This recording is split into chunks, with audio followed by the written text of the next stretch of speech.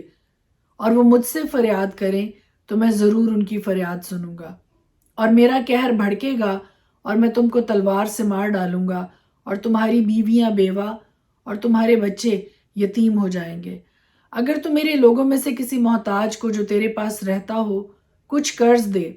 تو اس سے قرض خواہ کی طرح سلوک نہ کرنا اور نہ اس سے سود لینا۔ اگر تو کسی وقت اپنے ہمسایہ کے کپڑے گرو رکھ بھی لے تو سورج کے ڈوبنے تک اس کو واپس کر دینا، کیونکہ فقط وہی اس کا ایک اوڑھنا ہے، اس کے جسم کا وہی لباس ہے، پھر وہ کیا اوڑھ کر سوئے گا؟ پس جب وہ فریاد کرے گا تو میں اس کی سنوں گا، کیونکہ میں مہربان ہوں۔ تو خدا کو نہ کوسنا